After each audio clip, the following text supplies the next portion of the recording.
I know that I could trust this guy coming on the show to bring us some good action on the ponies. And I only say ponies. I just love ponies, but I don't know how to bet them. So let's bring him on. Colin Sheehan joining the show. Hi, Colin. Do you hear me? Ariel, thanks so much for having me. That's a big entrance that I have to lead up to.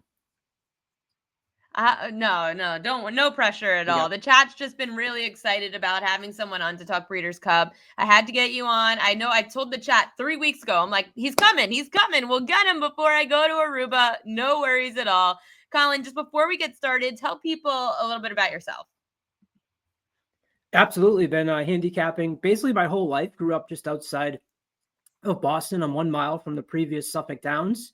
I make a yearly trip up to Saratoga every year. And a few years ago, ran in and started working with Sammy P., your friend. And Sammy found out that I was into horse racing. And he said, hey, why don't you come on chicken dinner and do some horse racing? And I said, well, I don't know if I'm comfortable doing that. And suddenly a fire was lit underneath me to start putting out there publicly. You're nervous when you start to do that because you don't know the feedback that you're going to get from people. And Sammy said, it doesn't matter. Just go out and do it and have fun. I work in television, so I've been able to combine my skill sets working in TV with my love for horse racing, and joined Trust the Profits over on our YouTube, have a weekly show called Doubling Down, where we put together daily double tickets every week to try and find winners in 2 races consecutively and turn those into winners. Me and my co-host Vinny have we're positive ROI for the entire year. We're entering November, so we have a challenge to try and keep that on the positive side. So the nerves are coming in as we look at Breeders' Cup, which is the 2 best days of racing of the year for sure. So 2 best days of racing in the year. And I feel like it kind of takes a back seat sometimes to like a Kentucky Derby, right? Like there's so much hype that goes into the Kentucky Derby, but yet the Breeders' Cup is so big. Explain the series of events throughout the weekend and what time and when people should really be zoned in for that big race. Yeah, so the Breeders' Cup, consider it like your Super Bowl, your World Series, except it's not just the United States, or in the case of the World Series, North America. It truly is a world championship. And the great thing about it is that you have the world championship of basically each division. So on Friday, you're going to see a lot of the 2-year-olds. You're going to see 2-year-olds on dirt, 2-year-olds on turf. You're going to see 2-year-olds going long on the turf, 2-year-olds going long on the dirt. And that is what they've built up around Friday. So keep in mind that in the Kentucky Derby, it's the 3-year-olds. So the Breeders' Cup Juvenile that runs on Friday for the 2-year-olds is very much going to be some of the horses that you're going to follow into the Triple Crown of next year. Saturday, you get the same thing, only it's for the older horses, 3-year-olds and up, headlined by the Breeders' Cup Classic, which they have not made the last race, which is kind of a bummer. Usually you want to put the last race, your most marquee event, at the end of the day, and they've kind of stuck it a little bit in the middle, which makes it a little bit weird. As far as timing is concerned, I have 2 little kids, and for the first time in a long time, I'll be dressing up for Halloween with them. So tomorrow is going to be a bummer for me. As you're going to be a pony? That's a good one, right? No, I'm going to be the Scarecrow. We're going to do a Family of the Wizard of Oz. So you can follow me on X and see I bought like the official Scarecrow costume. So we're not going to ham and egg it this year. So we're going to look pretty good. I love that. So those are the series of events this weekend. And I know that there has been a lot of highly anticipated action this weekend. What makes this year's Classic so anticipated?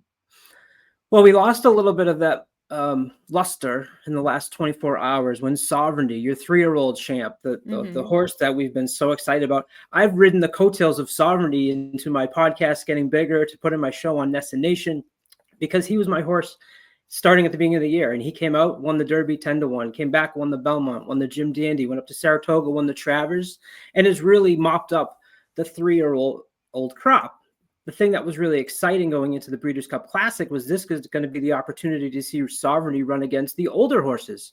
Some horses such as Fierceness, who you might remember, and Sierra Leone, who won the Breeders' Cup Classic last year. Forever Young, who's coming back over from Japan.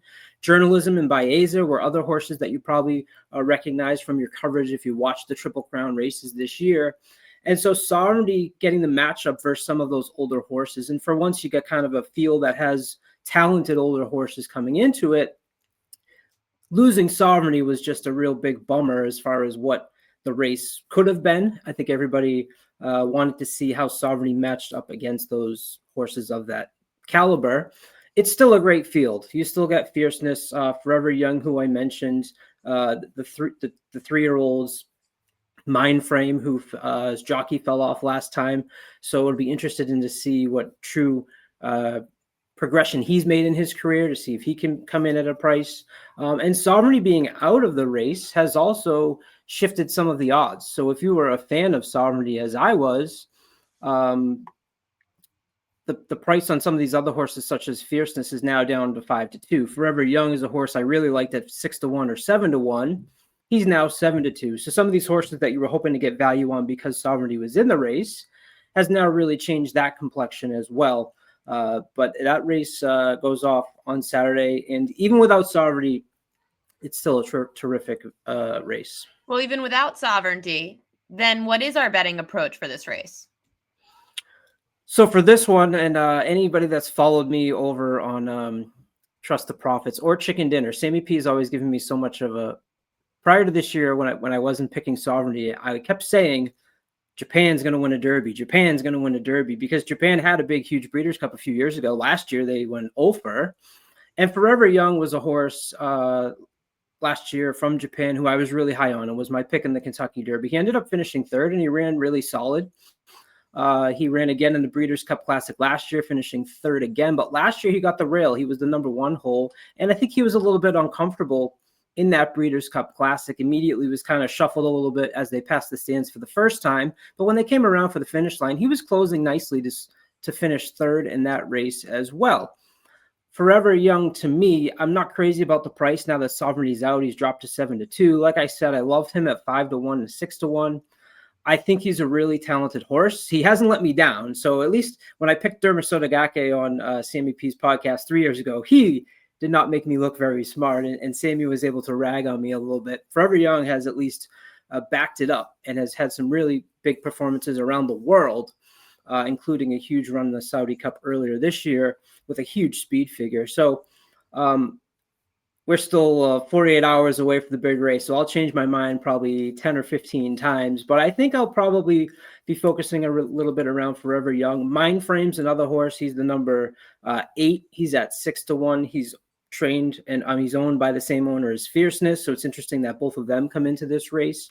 If Fierceness runs his race, he's going to be really hard to beat. He's your 5-2 favorite right now. The thing about Fierceness is that there are races in his past performances that make you question, is he going to run his biggest race?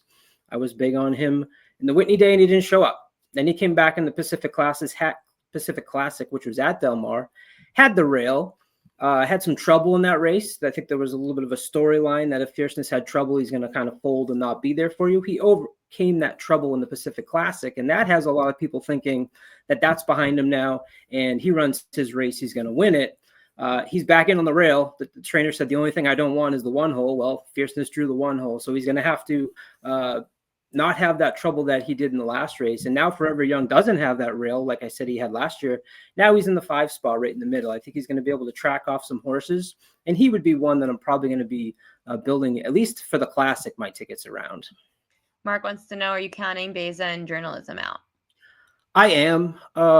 I think Sovereignty was your best 3-year-old. I think he had the best shot against the older horses. If you want to take one of them, I think Journalism is going to take a lot of money for his West Coast bias. I think his performance in the Preakness was one that was just absolutely unbelievable. Go back and watch our live stream when Riders Up Tim called another horse. He's like, oh, Goskar's won. And I'm like, hold on, Journalism's coming. And that was one of the most exciting races of the year. I'd be interested in Baeza in this spot. I think we don't know that we've seen the best of him yet, but I just don't think they're as good as the older crop. And that's something to take in mind when you have the 3-year-olds going against the 4 and the 5-year-olds. So for me, I'm going to draw out the 3-year-olds now that Sovereignty's not in the race. Outside of this main race, and we could include long shots if you haven't mentioned them yet for this race, but just throughout the weekend, who are you going to be looking at long shots wise? Yeah, I think the sprints are a good place to start. Over the last 5 years, I pulled the numbers to figure out where do the prices come in. And it tends to be in the sprint, and specifically the turf sprint, which is Saturday race 5. Over the last 5 years, the average win has been $24 or 11, 12 to 1. And the Sprint, which is the next race, Saturday race 6, has an average win of $10. You can put those races back to back. And my strategy over the weekend is to play rolling pick threes. So pick three means you have to hit 3 races in a row, and you can put multiple horses on your ticket. It's just going to increase the cost of your ticket.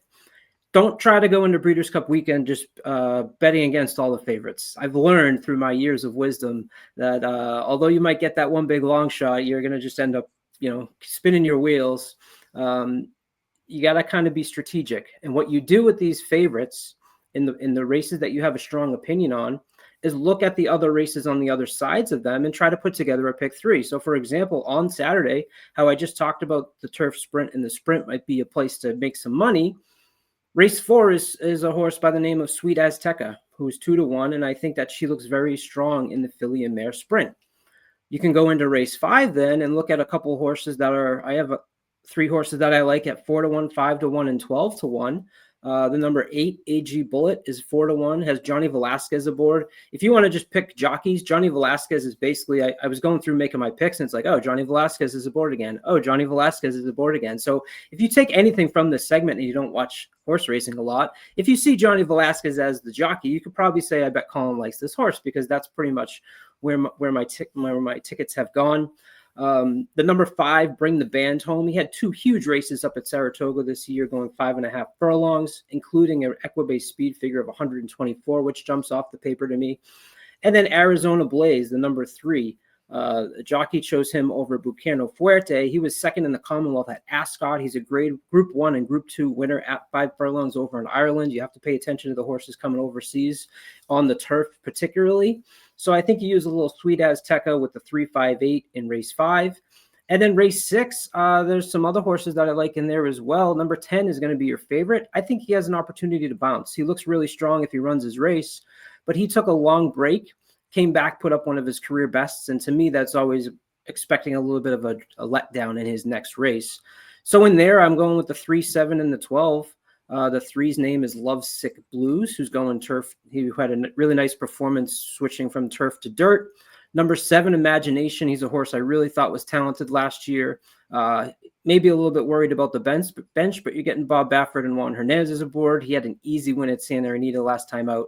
And your number 12, Straight No Chaser, at 8-1 is your defending champ of the race. So when you're getting a defending champ at 8-1, hard to walk away from that. And guess who's aboard? Johnny Velasquez. So there's a nice little pick 3 for you on Saturday, race 4, race 5, and race 6. Then what you can do is take race 5 and race 6, take those races where I think there's going to be a long shot, and look at the distaff where you've got a horse by the name of Darth Vader, who's at a nice price of 5-1 for all you Star Wars fans. Got to the Del Mar track early in order to get a work under his belt there. His race up at Saratoga stood out to me last time, battling in the stretch with Torpedo Anna. We all know that filly's name. Maybe that's how you start to put together these pick 3s. And if you could just get one of those, you're going to have a pretty nice payout that will hopefully cover your weekend.